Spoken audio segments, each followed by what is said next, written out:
நெல்லையிலிருந்து நம்முடைய செய்தியாளர் ஆல்வின் தற்பொழுது இணைந்திருக்கின்றார். நெல்லையில் சமூக வலைதளங்கள் வாயிலாக ஒன்றிணைந்த இளைஞர்கள் மாணவர்கள் திரளாக அங்கு போராடி வருகின்றனர். ஜல்லிக்கட்டுக்காக நேற்று மாலை முதலே அந்த போராட்டம் வீரியமடைந்து வருகின்றது. இது குறித்து அங்கு இருக்கக்கூடிய செய்தியாளர் ஆல்வினிடம் கேட்கலாம். ஆல்வின், தற்பொழுது நெல்லையில் நடந்து வரக்கூடிய அந்த போராட்ட களம் எப்படி இருக்கின்றது? அவர்களுடைய ஜல்லிக்கட்டு முழக்கங்கள் எந்த அளவுக்கு தற்பொழுது இருக்கிறது? அங்கு எவ்வளவு பேர் தற்பொழுது அந்த போராட்டத்தில் இணைந்திருக்கின்றனர்? இன்றைய தினம் கல்லூரி மாணவர்கள் எவ்வளவு பேர் அவர்களோடு கைகோர்த்துள்ளனர்? பதிவு செய்யலாம்.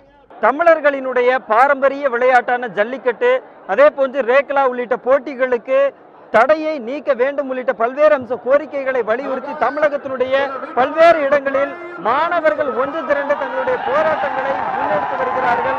அதனுடைய ஒரு பகுதியாக திருநெல்வேலியில் நேற்று மாலை 4 மணி முதல் சமூக வலைதளங்களின் வாயிலாக ஒன்றிணைந்த மாணவர்கள் இந்த இடத்தில் போராட்டத்தில் ஈடுபட்டிருக்கிறார்கள்.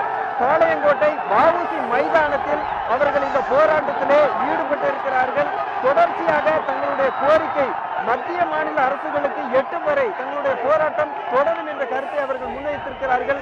பல்வேறு தங்களுடைய கோரிக்கைகள் அடங்கிய பதாகைகளை அவர்கள் கையில் ஏந்தியவாறு இந்த போராட்டத்தில் ஈடுபட்டிருக்கிறார்கள்.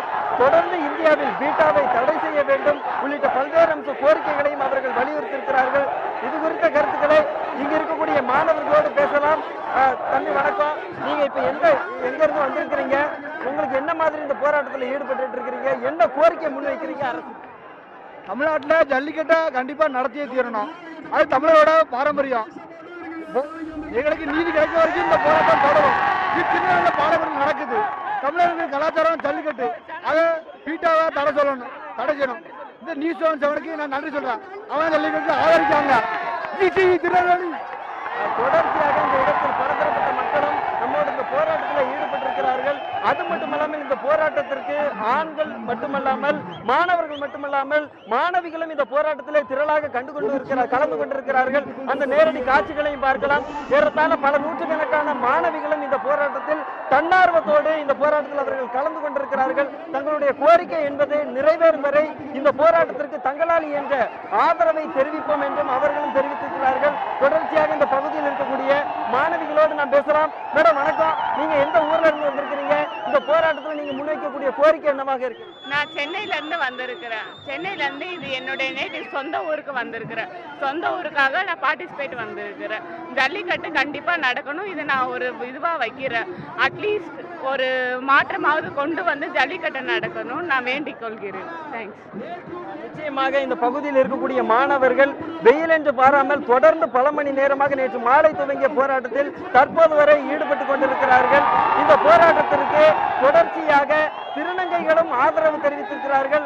அவர்களும் இந்த இடத்தில் சமூக வலைதளங்கள் மூலமாக ஒன்றிணைந்து அவர்களும் இந்த போராட்டத்தில் கலந்து கொண்டிருக்கிறார்கள். அவர்களோடும் பேசலாம். சமூகத்தினுடைய ஒரு அங்கத்தில் தங்களுடைய போராட்டம் இருக்க வேண்டும் என்ற நோக்கத்தோடு வந்திருக்கிறார்கள். மேடம் வணக்கம், நீங்க இந்த போராட்டத்தில் எப்படிப்பட்ட ஆதரவு அவங்களுக்கு தெரிவிச்சிட்டு இருக்கிறீங்க? உங்களுடைய கோரிக்கை என்னவாக இருக்கிறது? நாங்க திருநங்கைகளும் மனுஷங்க தான். திருநங்கைகளும் நாங்க நெல்லையில பிறந்திருக்கோம். இங்க வந்து ஜல்லிக்கட்டு நடத்தி ஆகணும். எங்களுடைய மாணவர்கள், எங்களுடைய இளைஞர்கள், எங்களுடைய இளைஞர்கள் வந்திருக்காங்க. அவங்களுக்கு ஆதரவா நாங்கள் இங்க களமிறங்கி இருக்கிறோம். ஜல்லிக்கட்டு நடந்தே தீரும். ஜல்லிக்கட்டை நிறுத்துவதற்கு பீட்டா போன நிறுவனங்கள் அவங்களால எதுவும் செய்ய முடியாது. இதற்கு பதில் சொல்லி ஆகணும். மாநில அரசாங்கத்துக்கு பொறுப்பு இருக்கு, மத்திய அரசாங்கத்துக்கு பொறுப்பு இருக்கு. அவசர சட்டம் கொண்டு வரணும். கிட்டத்தட்ட 22 அவசர சட்டங்களை இந்தியா கொண்டு வந்திருக்கு. உடனடியா ஜல்லிக்கட்டு நடத்துவதற்கு 23வது அவசர சட்டமா கொண்டு வரணுங்கிறது எங்களுடைய கோரிக்கையா இருக்கு. நிச்சயமாக அவர்கள் தெரிவித்த கருத்துக்களையும் கேட்டோம். தொடர்ந்து அனைத்து கல்லூரி மாணவர்களும் இன்று தங்களுடைய கல்லூரி வகுப்புகளை புறக்கணித்து இந்த போராட்டத்தில் தொடர்ச்சியாக ஈடுபட்டுக் கொண்டிருக்கிறார்கள். நேற்று எந்த அளவிற்கு கூட்டம் என்பது இருந்ததோ அதை விட பல்லாயிரக்கணக்கான மக்கள் இந்த போராட்டத்தில் கலந்து கொண்டு தங்களுடைய கருத்துக்களையும் கோரிக்கைகளையும் மத்திய மாநில அரசுகளுக்கு எட்டும் வரை அவர்கள் இந்த போராட்டத்தில் ஈடுபட்டுக் கொண்டிருக்கிறார்கள். பல ஆயிரக்கணக்கான மக்கள், ஏறத்தாழ 2000க்கும் மேற்பட்ட மாணவர்கள் இந்த வஉசி மைதானத்தில் தற்போது இந்த போராட்டத்தில் ஈடுபட்டுக் கொண்டிருக்கிறார்கள். இதுதான் தற்போதைய கள யதார்த்தமாக இருக்கிறது. தேவேந்திரன்.